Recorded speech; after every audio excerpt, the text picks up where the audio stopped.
Good morning and a warm welcome to your show, Sunny Mornings in Encinitas. We're the daily podcast that gets you started on the right foot and always with a positive vibe.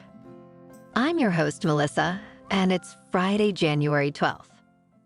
You'll be interested to know. Today is National Kiss a Ginger Day.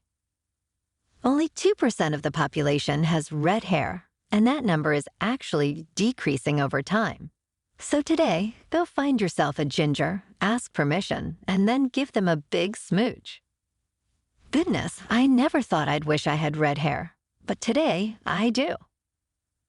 Now let's check out the weather in the Encinitas area. This morning, it's partly cloudy and 44 degrees, with 69% humidity. Tonight, the sun will set at 5:03 p.m., and it will rise again tomorrow at 6:51 a.m. It looks like we're in for a day of sun, with a high near 60. Southeast wind 5 to 10 mile per hour becoming southwest in the afternoon. Tonight, partly cloudy with a low around 47. Calm wind becoming southeast around 5 mile per hour after midnight. And now the surf report. Expect smaller northwest swells with waist to stomach high waves at average spots and chest to shoulder high at better breaks. Early offshore wind will keep conditions clean, shifting lightly onshore in the afternoon. The weekend brings smaller, cleaner waves, ideal for beginners. A new northwest swell starts Sunday, gradually increasing surf size through midweek. Encinitas in North County is looking 1 to 2 feet and clean before 11, then getting a little more sloppy as the day progresses. Saturday is looking a smidge better, but Sunday is looking unrideable as of now. The first high tide today will be 7 feet at 9 a.m., with a -2 foot low tide at 4:15 p.m. The nearshore buoy at Scripps in La Jolla reads 58.6 degrees for the water temperature. Starting tomorrow, we'll see a mostly sunny weekend with highs around 60 degrees and light wind. Saturday night and Sunday morning might bring slight showers. Lows will hover around 52 degrees. Martin Luther King Day will be mostly sunny, with Monday night seeing partly cloudy skies and a low around 50 degrees. And now a greeting from our sponsor. Bonjour, food enthusiasts. This podcast is brought to you by Versailles Cafe and Pastries in Encinitas. Nestled on El Camino Real South, just north of Encinitas Boulevard, this cafe is a haven for culinary delights. Indulge in the divine experience of their amazing Eggs Benedict or their gluten-free crepes. You can grab a panini for lunch or just breeze on through to get your morning coffee. They are open every day from 8 to 5. So stop on by and don't forget to tell them Sunny sent you. In top news, in a groundbreaking discovery, scientists from the Federal University of Sao Paulo's medical school have uncovered potential benefits in the venom of the South American lancehead pit viper, Cotiera. Their study, published in the journal Biochemy, reveals that a peptide in the venom could help lower blood pressure. This peptide functions similarly to proteins in the drug captopril, which inhibits the ACE enzyme crucial for blood pressure control. The team's work suggests that snake venom might offer a new avenue for developing ACE inhibitor drugs, which currently have side effects like dizziness and coughs. This finding not only opens doors to novel blood pressure medications, but also underscores the importance of biodiversity in medical research. Now let's talk technology. The rise and fall of the IBM way offers a compelling look into the history of IBM, a pioneer in technology. The book, co-authored by Ralph Watson Noselvany and Mark Wortman, delves into the story of Thomas J. Watson, Jr., the company's influential mid-20th century CEO. It highlights IBM's significant contributions, from mainframe computing to AI, underlining its role in ushering in the digital age. Despite its technological achievements, IBM's culture, focused on employee welfare and social responsibility, gradually became outdated. The company's journey is marked by its transition from mechanical to electronic technologies and the pivotal role played by the Watson family. This story not only traces IBM's technological innovations, but also reflects the changing dynamics of corporate America, exploring themes of entrepreneurship, family dynamics, and the evolving nature of work in the digital era.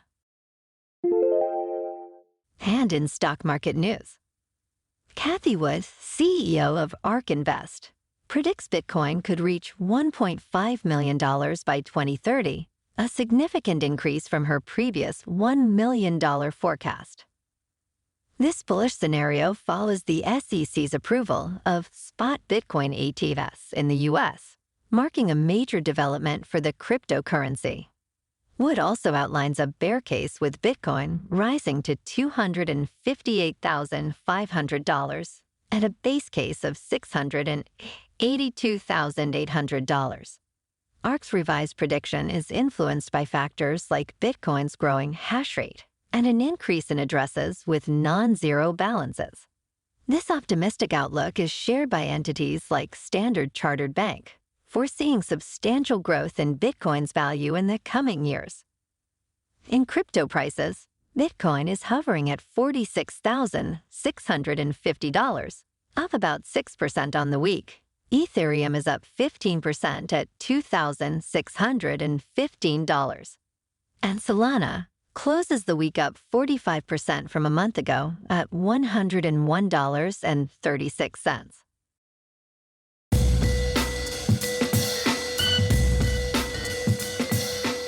Now on to sports. It's official. Bill Belichick is out as the head coach of the New England Patriots. The end of an era is now final. Thanks for the memories, Bill. And here are the details about the big games this weekend. Saturday, up first at 1:30, we have the Browns at the Texans. Then Dolphins at Chiefs at 5 p.m. A note about that game. If you don't live in Miami or Kansas City, you will need to stream the game on the Peacock app on a mobile device or smart TV. It's free of charge, but you will have to use the Peacock app one way or another. On Sunday at 10 a.m., we have Steelers at Bills. Then at 1:30, Green Bay at Dallas, and at 5 p.m., Rams at Lions. And the last game is on Sunday night at 5 p.m. with the Eagles at Buccaneers. Now in the NBA. Last night, the Lakers at home against the Suns lost another one, 127-109. And tomorrow, the Clippers are on the road taking on the Grizzlies. In national hockey. Last night, the Kings on the road taking on the Panthers lost 3-2. And the Ducks on the road also lost to the Hurricanes 6-3. Moving on to a more local vibe. In our community spotlight on health and wellness, we are working with a national Pilates studio in your area to bring you some free classes, so listen up. Check out Club Pilates, with several locations in North and South County, San Diego. Pilates presents a comprehensive wellness approach, cultivating strength, reducing tension, and elevating mental well-being. Scientific research affirms its benefits, connecting Pilates to enhanced core strength, improved flexibility, and better posture. It's a well-supported avenue for physical and mental health in just a few dedicated sessions. So now you can check out Club Pilates for a free class. With locations in Encinitas, Solana Beach, Oceanside, La Jolla, and more, be sure to tell them Sunny Mornings sent you by.